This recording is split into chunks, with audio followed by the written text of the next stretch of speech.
Nadie podrá menospreciar lo que tú aprecias. Nadie podrá matar lo que tú has destinado para que viva.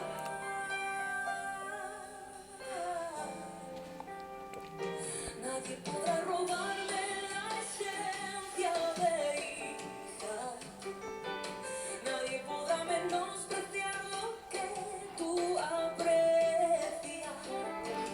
Nadie podrá matar lo que tú has destinado para que viva.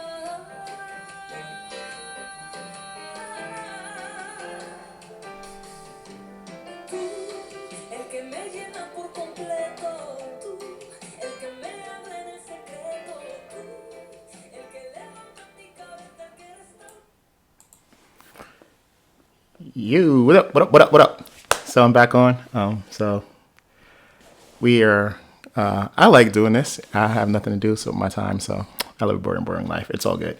And I am using the mic today. So, well, actually using the mic stand. So this is actually pretty cool. This is like a little arm stand thing going on. But yeah, so change the camera. So what's up, everybody? And you know the great thing about this, I get to say whatever I want, whatever I want to talk about. I'm not really doing it to, I guess, please anybody or to have followers or anything. It's something that I like doing. It's one of my little hobbies, and I like it. And so, yeah. And so, I guess people would say, well, what does the CK Live part come from? Well, basically, it was a Facebook page, and if you look on CK Live 76244, which was originally 727105, you see that it's just about information. So I put news articles or tidbits of information that I find interesting. I may put my blog up there. I don't write it as much as I used to when I first started writing it, but now I do try to write it every now and then. And actually, I don't know, it's in the thousands now of people that have read it. So that's pretty cool. Yeah. But so today I just actually came on to talk about a couple things. Well, one, the Miami Hurricanes won. That's number one. So I'm very happy about that. It was an interesting game. 14-12, all field goals and a 2-point conversion. I didn't know that the NCAA had changed the rules for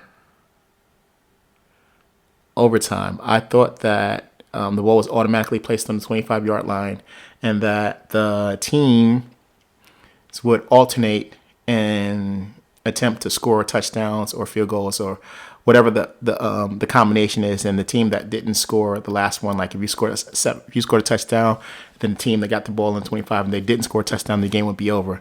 But now they added the 2-point conversion after the first two possessions, which is actually, it shortens the game. I guess they did that for health-wise because you got kids that are out there playing 60 minutes, and there's only so many scholarships, and these kids don't have the same amount of training that the professionals have, so their bodies aren't necessarily in the same physical position. And football is a game of attrition. So anyway, so the Miami Hurricanes won. Jake Garcia did an RPO.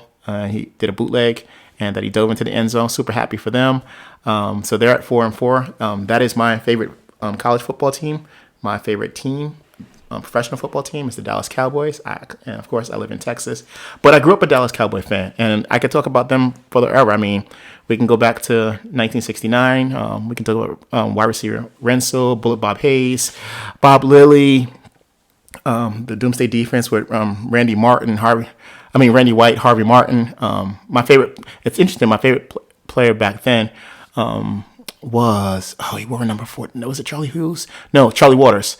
But I did like Hughes. And then, of course, I grew up being an Everson Walls fans, seeing that going through the Emmitt Smith, the triplet era, Tony Romo era, and now we're in the Dak Prescott era. So Dallas Cowboys. Hockey, like the New York Rangers. Grew up in New York, so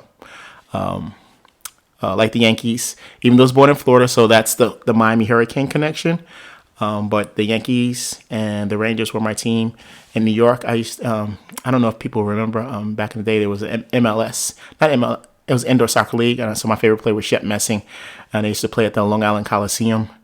And I liked St. John's a little bit when they had Chris Mullin and Walter Berry and Bill Winnington, I think, was on that team. Mark Jackson, I think Mark Jackson was Mark Jackson on that team? I'm not sure. And of course, I like Duke, and I liked Penn State football. For me, that was when they had Todd. No, I can't say a lot, but I root for them to win a little bit. But ultimately, I'm a Miami kid. I was born in West Palm Beach, Florida, September 1st. Not gonna tell you what year, but I'm truly a Miami kid. So those are my sports teams. My favorite football team, as far as soccer, I like the Brazilian team on the World Cup stage. But I do watch soccer. So you know who played really good the other day? FC Bayern Munich. Oh my God, they played so well. And Barcelona they played well today. And so when I watched the Clasico, so obviously Real Madrid won the Clasico. They play again though, within a couple of days.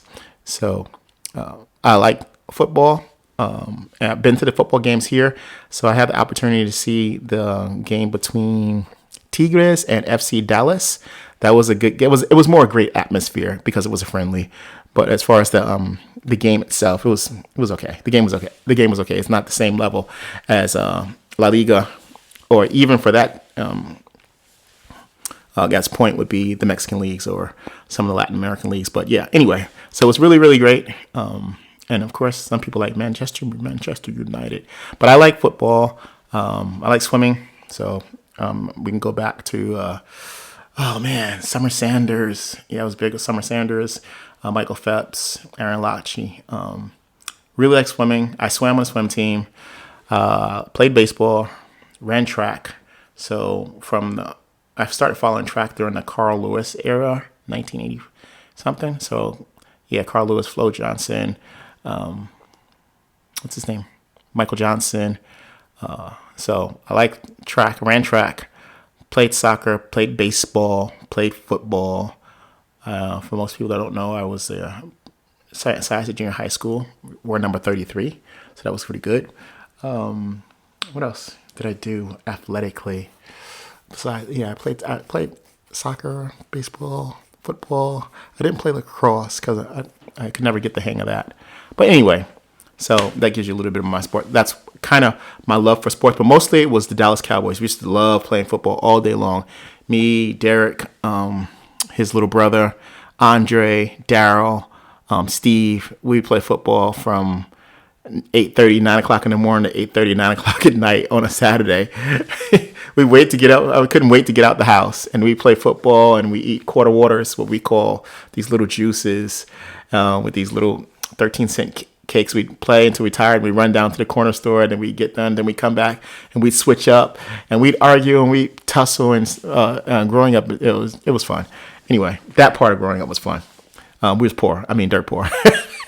But we'd have a little Nerf football, or sometimes we would even make a taped football, or we'd play baseball in the street with a stick and a tennis ball, and we'd have to hit the ball if it goes over the fence into the other town, because we lived on the border of Hempstead and Garden City, and there was this little line of fences, and so if you cross that fence, you're in Garden City, and we'd swing the baseball. If you hit the ball in the air and it went on the other side of the fence, it would automatically be an out. But that wasn't the bad part. The bad part was that somebody has to go over there and get that ball and then jump the fence and come back. So we do that. It was pretty cool growing up, that part of it. So yeah, big shout out to Daryl, Andre, Steve, wherever they are. And on the corner of the girls was Tanya Johnson and June. Yeah, growing up in Hempstead was crazy. So anyway, but I'm looking at my Twitter page because I do a lot of Twitter. And in fact, I'm going to put my Twitter page up now so you could, and I'll kind of go through it with you a little bit. So There's one of them, and that's my Twitter. And let me take that down, and let's see what we got working here. All right. So, like I said, Miami won, and I read Twitter. Twitter's where I get a lot of my news or a lot of current events, and then I juxtapose between Twitter and the news that comes across the feed on my normal screen. So this is actually pretty good, though. I was a little bit too close to the microphone because it picks up. So I'm going to, let me just check this real quick so you can see. Oh, I got the wrong screen up. Oh my God, I do. So that's what I'm going to talk about next. So let me go that and that and that and that and that. There we go. Now you get my Twitter. And so they said that Rico B liked my reply. Will send the OC, which is offensive coordinator, with them because he is not that good. I'm talking about the offensive coordinator from Miami Hurricanes. A lot of complaints about the play calling. A lot of complaints about substitutions, route concepts. I played football, and so I played football as quarterback, cornerback, running back, and wide receiver, defensive back. I really like the play calling aspect of football. I like play designs. I like route combinations. And so the technical aspect of it, I like that, being able to read defenses. I can still do it, so I can pretty much look at a formation and decide where the ball should go, or, what the odds are that he's going to go this way. It's much like, people that play Madden or whatever. Anyway, kids are not going to want to play in the system, and so forth and so on. So now let's get to some of the stuff that's actually that actually is on the Twitter feed, because that's where I do it. So, all right. So right here you see Ed Witness is saying Biden praises Fetterman's debate performance. Now, I don't know if you watched the debate between candidate Fetterman and candidate Oz. First, let me just say this. I always find it really interesting, the political push or reaction to when certain people enter the field. And some people may not like what I'm going to say, but again, nobody's probably listening anyway, so I get to say what I want. And if somebody is listening and they agree, then you can say whatever you like. All right, so I recall when former President Trump entered the political arena and decided to run. Now, for years, people watched him as a social media star or entertainment star, whereas you didn't hear a lot of the robust conversation about him allegedly being racist.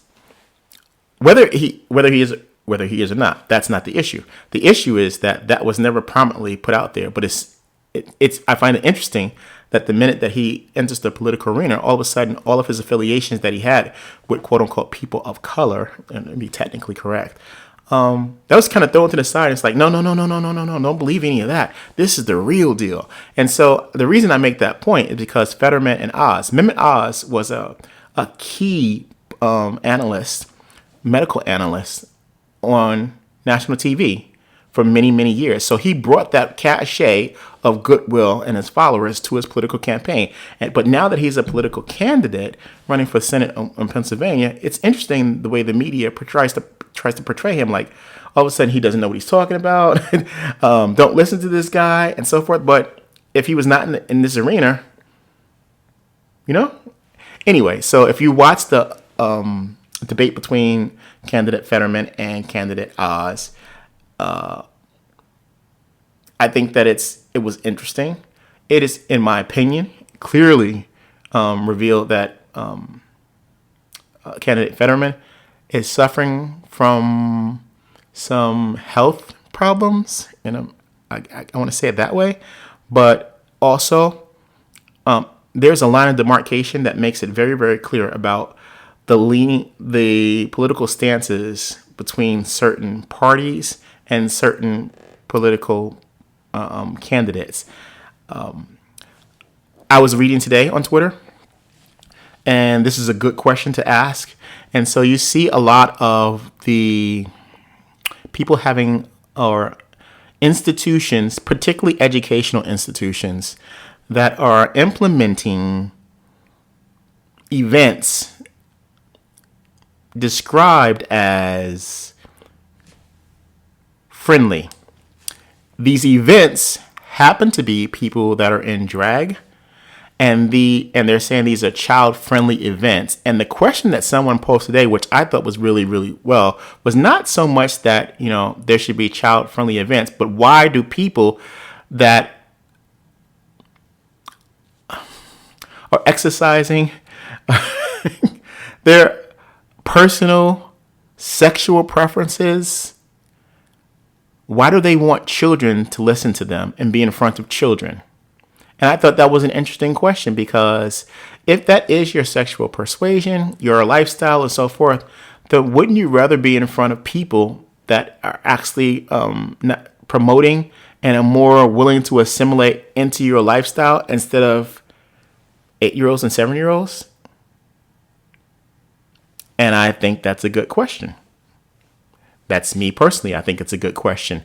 I don't necessarily see anything child friendly about anyone doing sexual performances or imitating any sexual art in front of children.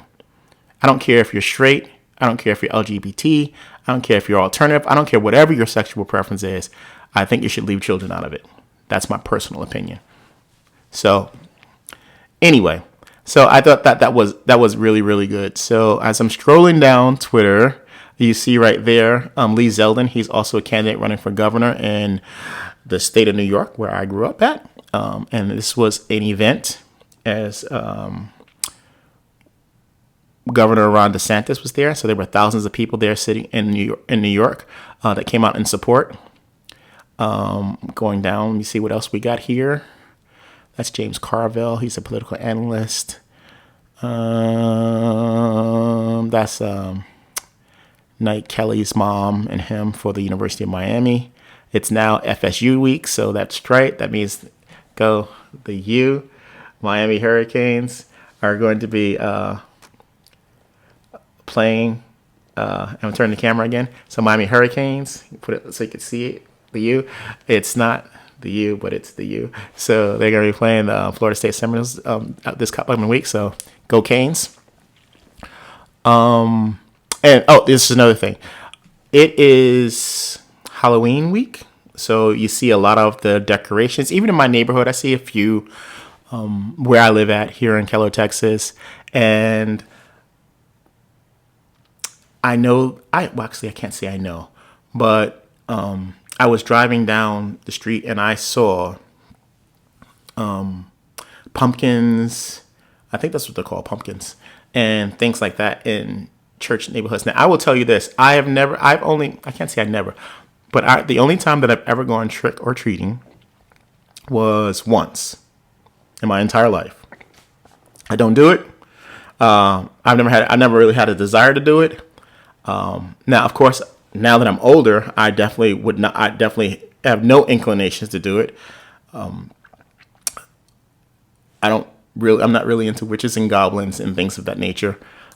I know that it's, but you see it in a lot of churches in the parking lot. So now they have trunk and treat because they want to appeal to the younger children, to give them something, because the people that don't necessarily believe the doctrines that are promulgated or proclaimed in the church, so they don't want the children to be left out, which is the reason why we have a lot of church participation in egg hunts and Easter, which has nothing to do with the happy Easter bunny. Here comes Peter Cottontail, and I grew up like that with the little eggs, eating those and things of that nature. We have Christmas.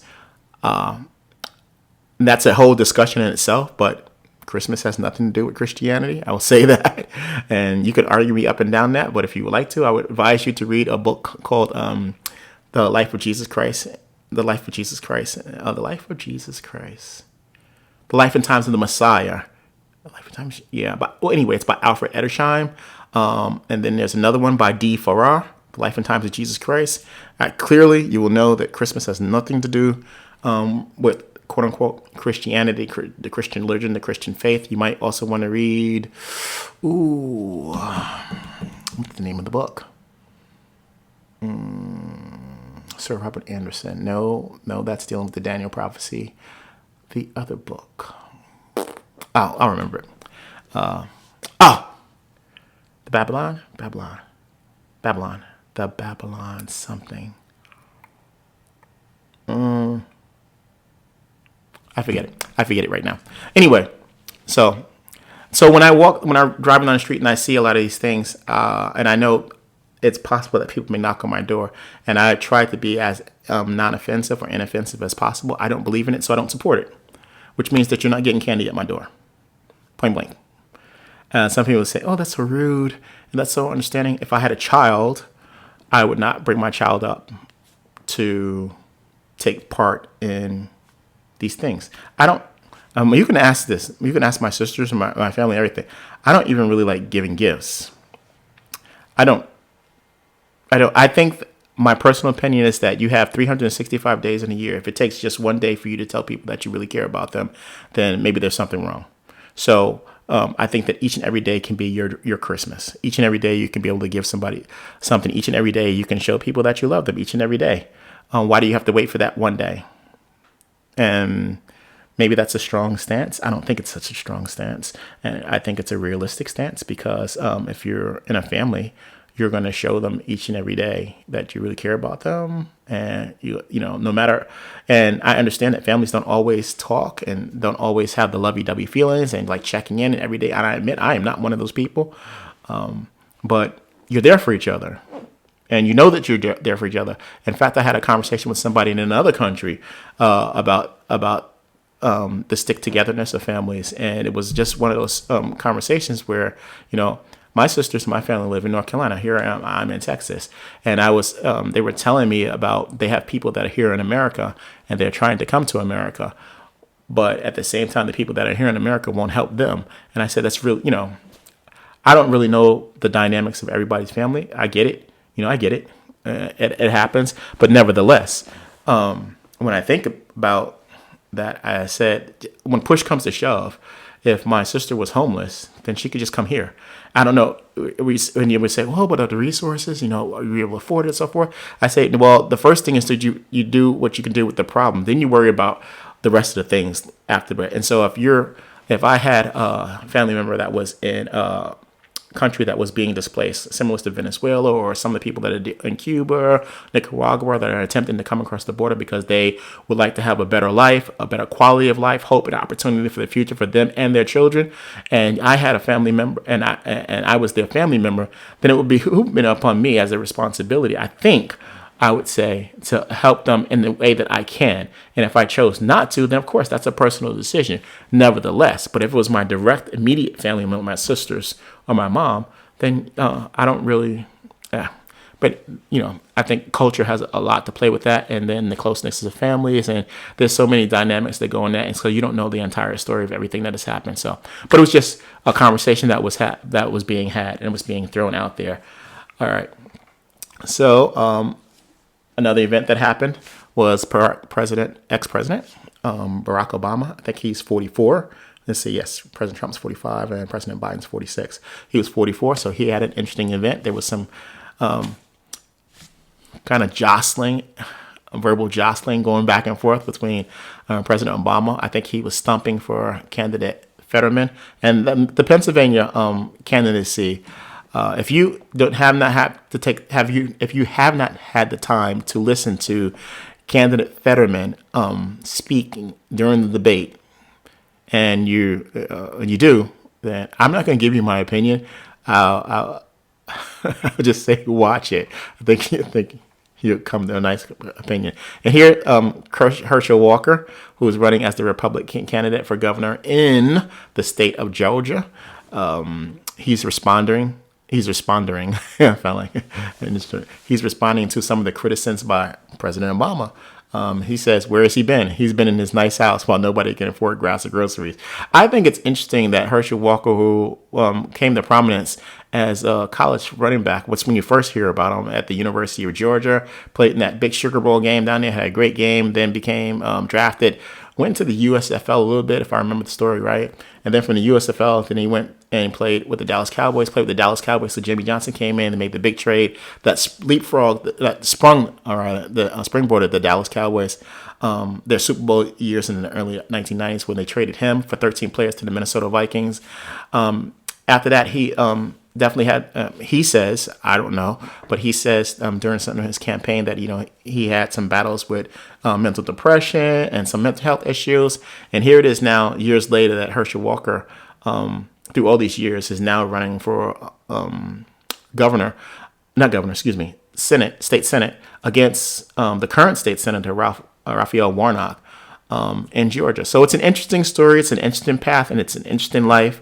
And I will say this, that because I can't vote for some things, I would not vote for some things, but I would, if I lived in the state of Georgia, I would definitely vote for Herschel Walker. All right, so, and then you continue to going down my page. Here's another person that's running, Carrie Lake. Now, of course, I don't support Halloween, but she's running for, if I'm correct, she's running for senator, right? No, she's running for governor in the state of Arizona. There's President Obama. This is The Hill, which is another place that you receive some news. And then there's this huge thing that happened. Well, I can't say it's huge because I personally don't think it's any news. I don't think people's personal lives should be making the news. But in this case, the House Majority Leader, Congresswoman Nancy Pelosi's husband, was involved in an incident, 9/11 incident, involving another person in the wee hours of the morning. And I'm going to be nice about that and leave that alone and say that's an interesting story too. So if you have not heard about the situation with her husband, Paul Pelosi, and I just don't believe that, actually I don't believe it's news, but it is on Twitter. And so what? Yeah. And this is a lot on Nancy and on Twitter right now. A lot on Nancy Pelosi and her husband, Paul Pelosi. It's interesting that there's more on that than the problems that we have with. Technically, it should be considered inside trading if you're writing the laws or legislating laws to control financial portion or financial parts of the economic system, and then you or your spouse is allowed to make trades knowing that you wrote that law and how successful or unsuccessful your trade will be. I consider that to be insider trading. You might want to check with Martha Stewart on that. I'm just saying. Martha Stewart went to jail for a lot less.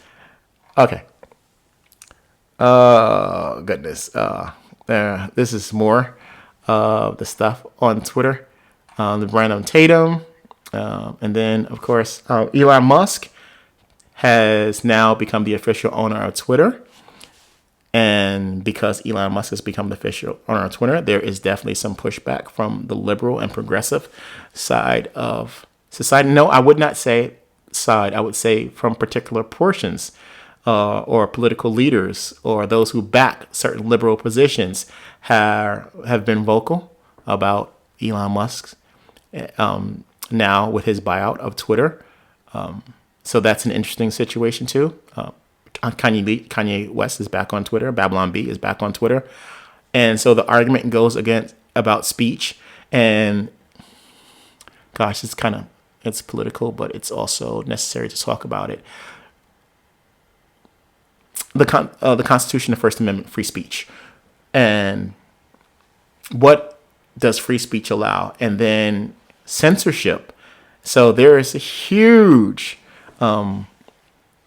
divide between certain people in power and powerful positions that do not like free speech, obviously, or want to curtail certain forms of free speech. And so that's a huge argument as well. That's out there. You find this on Twitter. So that's the situation with Paul Pelosi. I'll let you read that. I have no comment on it. I read it and I have thoughts on it, but it's like, you know what? Okay. Okay. So I'm going to refresh Twitter one more time. And then I'm going to actually talk about what I do want to talk about. And I'm going to bring that up.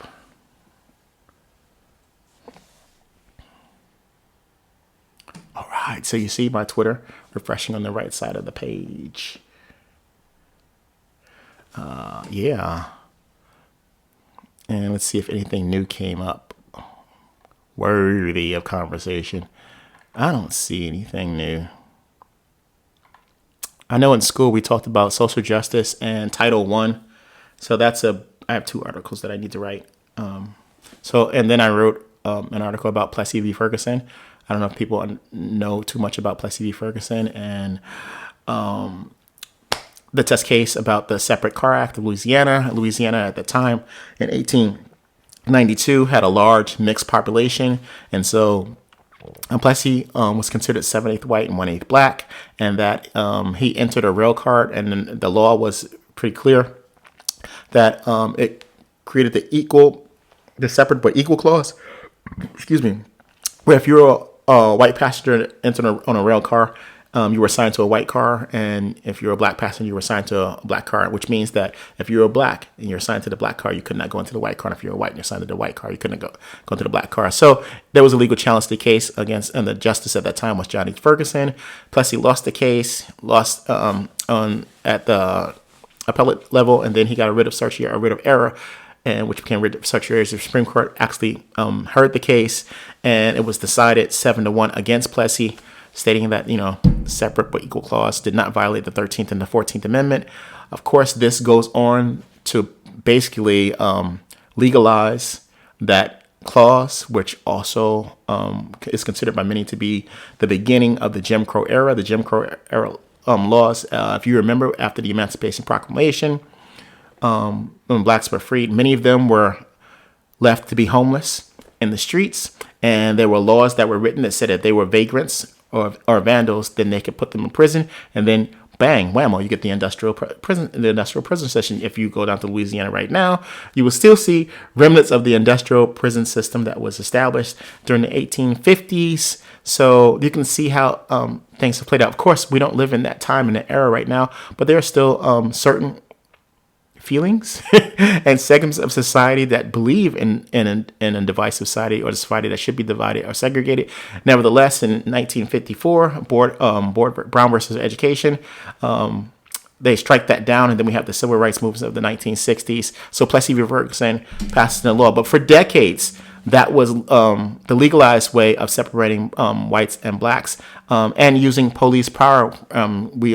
I can't say we all, but for those of you who have seen some of the images of Representative John, oh goodness, he just passed away, and I actually did his introduction. I can't. It must be late, but anyway, seeing people, you saw the images of people being hosed and dogs being sit on them with police power being used to, quote unquote, in that case, yes, it was segregated, but being used to intimidate, harass, and corral people of color. Go back to 1892, and you see in 1896, when the Supreme Court makes the decision, it was 7-1. Justice Brown writes the majority opinion where he says, no, it does not violate, it does not reestablish slavery, and it does not violate the 14th Amendment, equal protection of the laws. Whereas the one justice who dissents, Justice Harlan, says, no, this is clearly a violation, and this is clearly a violation of the 14th Amendment. It's interesting that Justin Marshall Harlan, the name Marshall, who becomes the first black associate justice of the Supreme Court? Thurgood Marshall, Justice Taney, when the Dred Scott decision, he wrote the majority opinion. But at the same time, guess what happens when Abraham Lincoln is sworn in? Who's the Supreme Court? Who's the justice that swears in to Abraham Lincoln? Justice Taney, who wrote the opinion that went against in the Dred Scott case. I just think those are two weird and coincidences in society, so in history. But anyway, so I don't see anything else here on Twitter at the moment that I want to talk about. But let's get into something I do want to talk about. And so I'm going to switch the screen right there. And I was talking about appreciation. The reason I bring this up is because, oh boy, here we go. I think that because we live in such a society that is full of instant gratification, and this is my personal opinion, and I've lived in Florida, North Carolina, South Carolina, New York, and now Texas. Let me give you a little background. So I grew up in New York for the majority of my life, basically from like 8 on. I also was the only black kid, colored kid African American kid, Carmel kid, whatever you want to call or label it, at a point in my life at a certain school I was the only kid there in a predominantly all white school, however you want to call it, or light skin, whatever you want to call it. I was the only kid, and there wasn't one incident that I remember. I always remember when I got spit on. I didn't know what that was at that time because I thought that was just something that kids did. But the second incident was we were all sitting in the auditorium during, I don't know if it was Black History Month or whatever the case may be, and I recall that we were singing, I think it was the song We Shall Overcome. And it was just me. It was David Weinstein, Patty Dranko. It's me, David Weinstein, Patty Dranko, Mittendorf. It was Eisenhower. Anyway, all of us were there because it was our class. And we were sitting on the right-hand side of the auditorium. And we began to sing and everything. I didn't know at that time what a racist was. I didn't know... I can't say technically that I was black or anything. I knew I was darker than everybody else. But I didn't really understand the animosity or the enmity between people of color. I mean, when I say people of color now, I'm speaking all people of color. Or whatever shade you look or like, or whatever socioeconomic group that you came from. I didn't really get that. And I think, speaking on behalf of them, of course, they would have to be here to give you their opinion. But none of us really thought about it. We just were singing a song.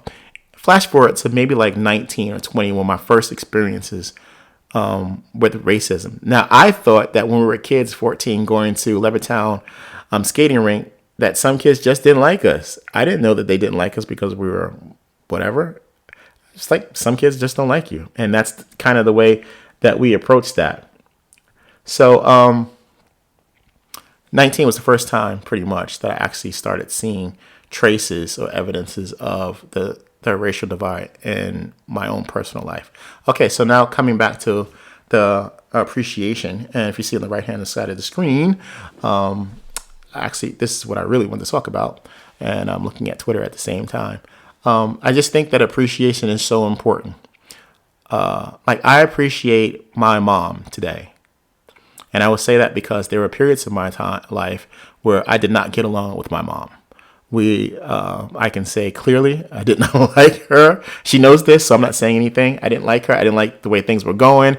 I didn't like the way life was going. I lived with my godmother for a couple of years of my life, and I've grown. I remember being a certain age, but just having a conversation with God about it, and just like the realization came that, you're not getting another one, so, this is the only mom you're getting. So however you want to play this out, Kurt, that's the way you're going to play it out. But I'm telling you right now, you're not getting another one. So you better learn to appreciate it. Now, I will say that since I came to Texas, and when I moved to North Carolina, even when I was going through some things in 2020, 2019, my mom was instrumental. And my mom has been instrumental in helping me. I would say it's very expensive to live in Texas. I'm just throwing that out. I say that.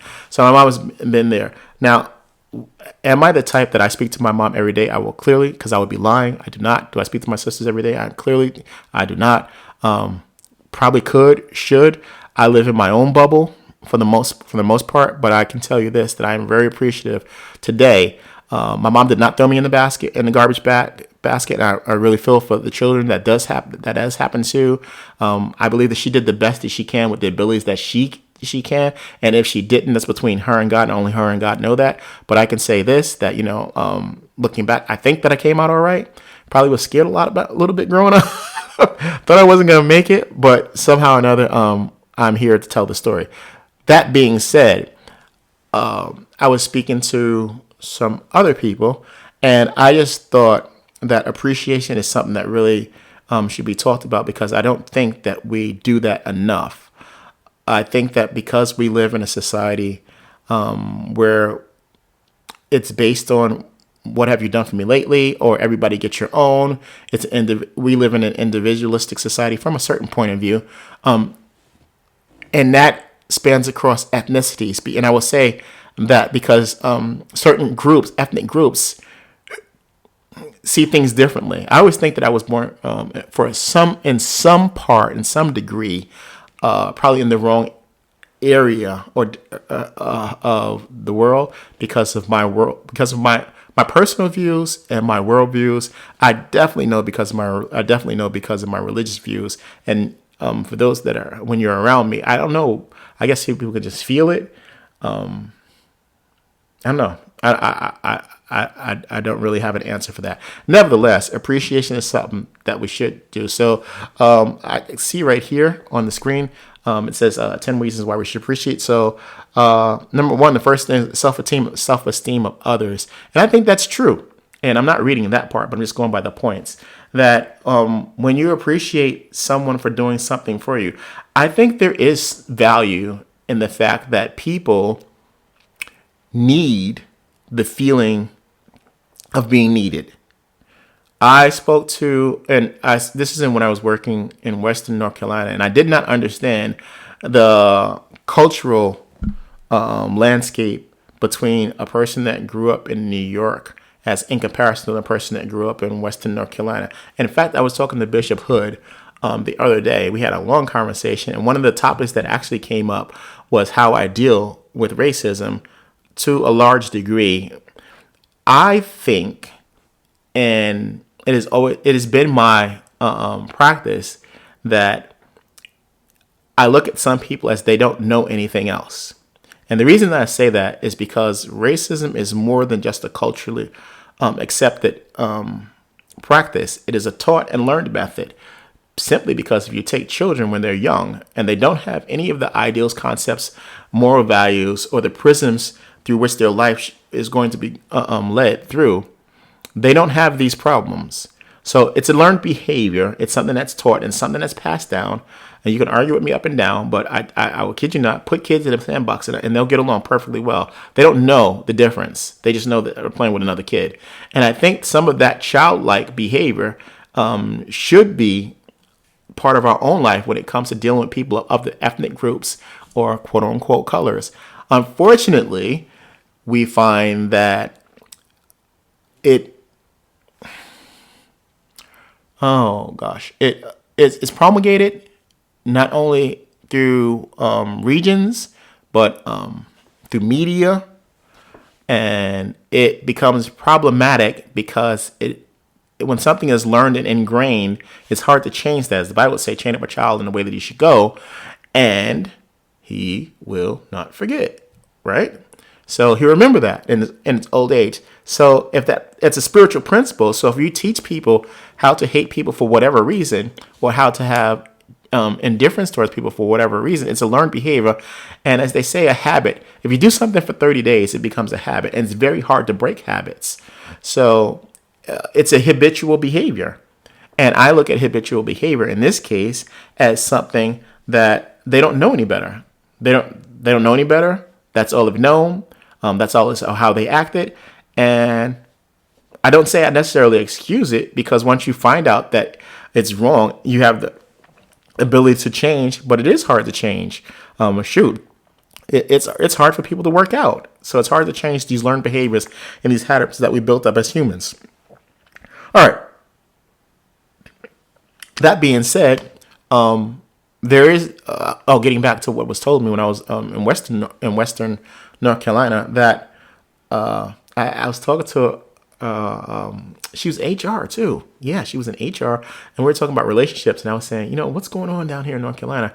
And she was saying, well, a lot of the women feel that if a man has everything, then why do they need them? And I was like, but I thought the object was to be in successful relationships. You want people that be compatible. It's like, well, you got a car and you got this and you got that. Then what do you need me for? I mean, what am I here for? It's like, that's a very deflating point of view and very depressing. But that it wasn't just the only person that told me that. So I think that when you appreciate people and you tell people that you appreciate them, then you increase their self-value, increase their self-esteem, and then they realize that, hey, that I bring value, not just materialistic things to life, but me as a person. If I had nothing, my kind words, my behavior, my personality, my character traits have value for me as a person, but also for others. And that is reinforced and become self-fulfilling prophecy when you hear other people say, hey, man, I really appreciate that you did that for me. That was really kind.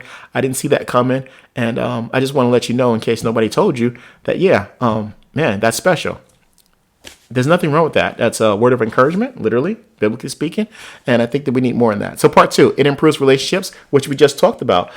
And many of the relationship problems that we see that are encountered by couples, friends, whatever the case, even in the workplace, a lot of it does come from the fact that we don't encourage and we don't appreciate each other. I think one of the great things about where I work and the people that I do work, and I work specifically with a couple people, but Angie and Sherry are really great about saying, hey, I really appreciate the fact that you did that for me. And it's just an email or it's just a follow-up on a contract or something like that. But unwittingly, every time they let me know, because there are definitely times in my job that I'm doing it, I was like, man, I have no clue what I'm doing. I'm so lost. You're on the Zoom meeting and you're saying no problem, as I put it on my Facebook page, but in your mind you're going, this is a problem. I don't know if I'm going to be able to do this. Or they give you a task or assign you something, and you're like, I think I know how to do that. Let me get with you back on that, do that. And then somebody comes and says, hey, you got this. If there's any problems, I'm going to show you. I'll walk you through this and so forth and so on. And then you become better at it. You have more confidence in it. And you feel like you're part of a winning team. And I think that's one of the great things about relationships. I would say that it's a relate and ship. So it's two people that can relate, that are in a ship, that are going in a direction, right? And so it takes two people to row in a certain direction in order for you to get in there. Because if you've ever canoed, or if you ever paddled, and if you find there's nothing worse than you guys not be working together, because then the paddle, the canoe, the raft, or it just goes in circles. It doesn't go anywhere. And so it's at the mercy of the tide and the whims of the water. But when you have two people that are in sync, you say, hey, let's turn right. And they both get on the right side of the canoe, and they turn it right or they turn it left. Then that's two people that are relating, RELATE, and ship. And then you get relationship. Ion mean motion, energy. So you get two people relating, pushing the energy and propelling it forward. All right. So next, number 3 is that it brings recognition. And that's what I was saying before, that, it's really nice to be appreciated and to receive recognition. That's something that we do at our job. I think it's also something great for when kids, and I did have the opportunity to go to a football game. It's nothing better than when a kid looks up to the stand and he sees his mom or dad, even if they're not having a great game, if he struck out, he's not feeling well, but they look up and they see their mom or their dad, their cousin, their brother, their sister, or their support team, their friends, and they're telling them, you got this, and we love you, and they're just cheering them on. That is really great. It's really great. It gives you the ability to say, this isn't the worst thing in the world. And if you're really doing good in the world, it feels really good to know that you have people cheering you on. Okay, improved innovation. That's another one that I think is really good. So when you appreciate people, you encourage them, and you release their creative ability is to do better or to do something that they didn't even know that they can do. I at one time, like many people, I grew up. I don't know how I know how to swim. They just throw you in the water down in Florida and sink or swim.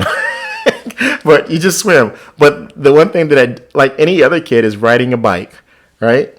And so there's nothing better than getting those training wheels off, and you started believing that, hey, I can do this.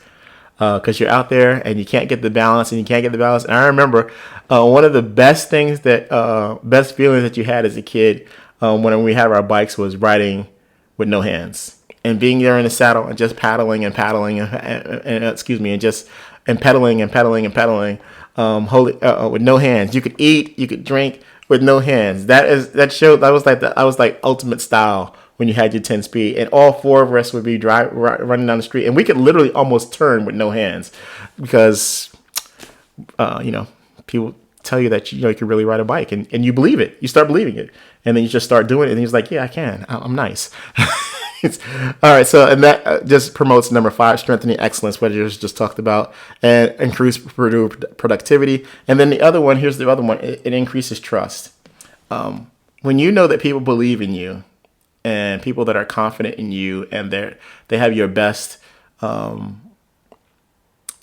in sight, they want you to do well, and you know that you can count on them, There is nothing worse than having someone who says they're your friend and telling you to do something that's wrong. I will tell you right now, flat out, that is not a friend. And I can tell you that from personal experience.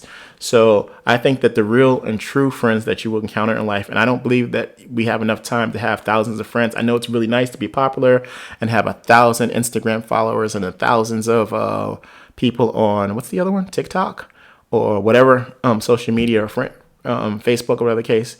But the real genuine friends that you encounter and that you make in life is probably going to be somewhere between 3 and 5.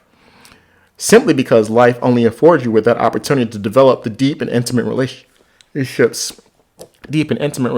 like that.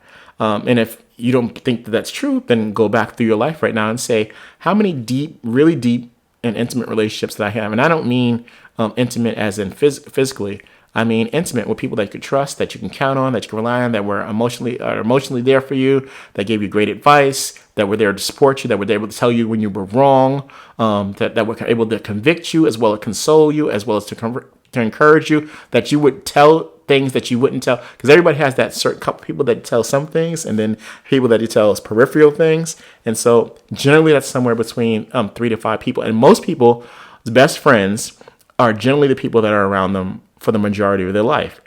Or you have a best friend during this period of your life, you may move, and then you have a best friend in this period of life, and you may have a best friend in this period of life.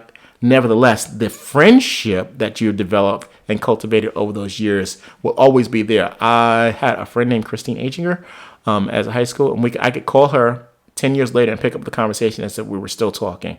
So that's why I mean that the friendships last for life. But the friend relationship, the deep, intimate friend relationships, sometimes they could be periodic, and sometimes it could be the same person for years. So anyway, it improves leadership skills, and I think changes your mindset. That's true. There's nothing more. I say a friend. Excuse me. Let me say a friend is closer than a brother, and he's born for adversity. That is one of the great things about encouragement and appreciation, is knowing that there is someone that can pick you up.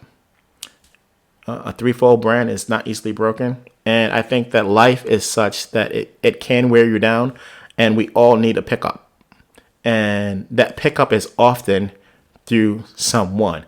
There was an incident that happened when I was younger, and I was walking down the street near where I lived at that time, 133rd and 04, 149th in not South Ozone. Is it called? It's called Jamaica South Ozone. Anyway, and I was walking down the street, and there was an older man. He was walking. I was going this way. He was coming this way. So as we were passing, and he said something that I never forget. I don't forget it to this day. He just said, "Hey, keep smiling, young man. You're gonna go places with that. It's gonna be all right." And I was probably not having a great day. But the fact that here it is, that stranger, and I didn't even think of him as a stranger. I didn't think of it as nothing, but somehow or another, intimately within me, it picked me up and made my day better. And I still talk about this day. I never saw that man again. I don't know his name. I don't know where he came from. I don't know anything about him. But out of the blue, this stranger said, keep smiling.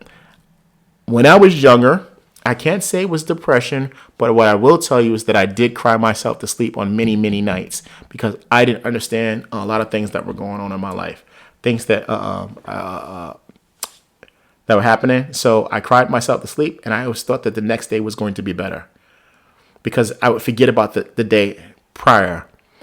But I think that having the right people in your life, or being able to show appreciation for people, you don't know the positive effect and the outreach that you possibly have by the words that you say. Death and life are in the power of the tongue, right? So you don't know the positive effect that you could have on people just by the words that you speak and how you speak them and the words that you choose. I was reading during one of our lesson plans today, talking about.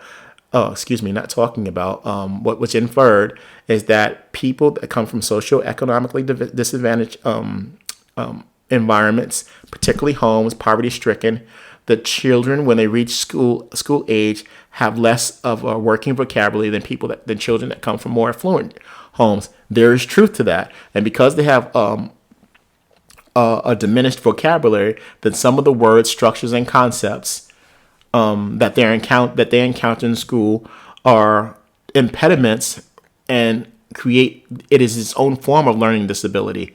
So, in order, what they were speaking about more was like social justice. How do we create more opportunities for homes? Well, we definitely know that one, having two parent homes is much more of an efficient model than a one parent home. That's number one. And then number two is not only having those two parent homes, but having two parent homes that are economically stable is another criteria or defining criteria that could be used to infer educational success. So when a single parent, is working the majority of the time, doesn't have the time nor the energy to give the proper care and instruction to a child in the home, then the child is left to fend for himself. Therefore, the child values, morals, and character traits are allowed to form by themselves without the proper guidance of the parents. But in homes where people are more affluent, have more economic stability, have more wealth, the children are more likely to receive the quote unquote amount of parental care added to the educational system that they're in being top of the line. And you can see why there is a huge gap between children that grow up in poverty and children that grow up in affluence. Then the other problem is we look at the wealth gap. Well, this is a whole nother story. Let's not get into that. Anyway, so it improves your leadership skills, and that's true. As a leader, I always think of sports, how sports is just this huge parallel to life. As a quarterback, have these plays and so forth and so on. Your leadership skills and your character skills are being developed through sports. And it was always great to hear great play, great decision, and so forth. Yo, you saw me open. I couldn't believe you made that play, or so forth. That gives you such confidence in your leadership skills to make great decisions, as well as it helps your critical thinking skills when people are encouraging you and people that are showing that they really appreciate the fact that it's you that's actually doing the job and no one else could do it but do it like you. So that's really, really good. And then the last one is it brings happiness. There's Ian Fleming, not the Ian Fleming from James Bond, but another Ian Fleming.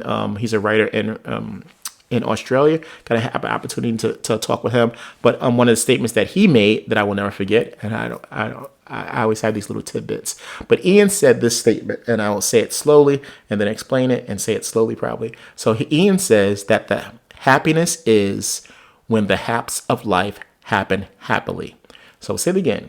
Ian Fleming in Australia says that happiness is when the haps of life happen happily. And I believe that is true because happiness is a lot different from peace. Peace is very consistent. It doesn't matter what's going on. Doesn't matter who did it. Doesn't matter why it happened. Doesn't matter what the result is going to be. You can still have peace. Happiness, on the other hand, is rather fleeting. When the haps of life happen happily, you can be happy. So those are definitely two different things. Nevertheless, when you're appreciated, you have self-worth, you have confidence, you enjoy your life, you enjoy your ability, you're exercising your creative skills and innovation that's flowing through you. Guess what happens? You feel good about yourself. In Deion Sanders' words, if you look good, you feel good. If you feel good, you play good. If you play good, you get paid good. So there is a lot because we are emotional beings. There's a lot into how we feel and how confident we are as people.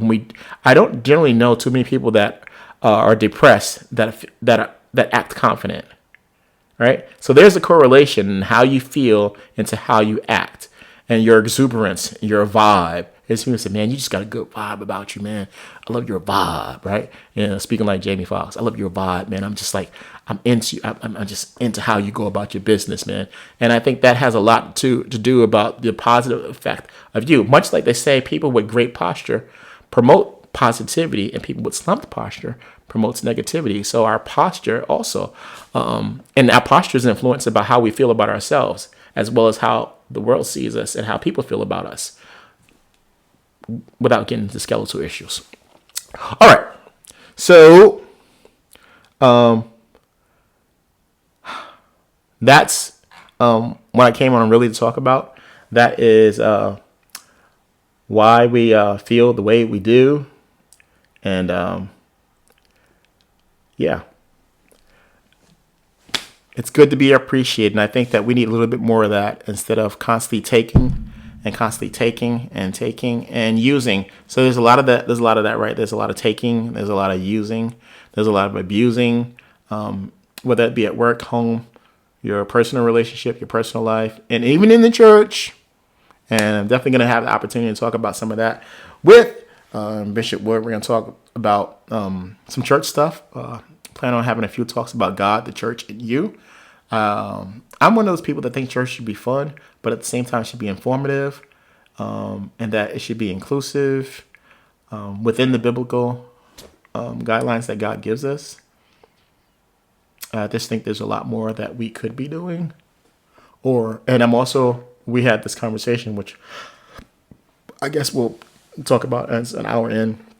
I have this unique habit. I think that I can go to any church, whether you're Episcopal, Baptist, Methodist, AME, Zion, Holiness, Church of God of Christ, Charismatic, or Pentecostal.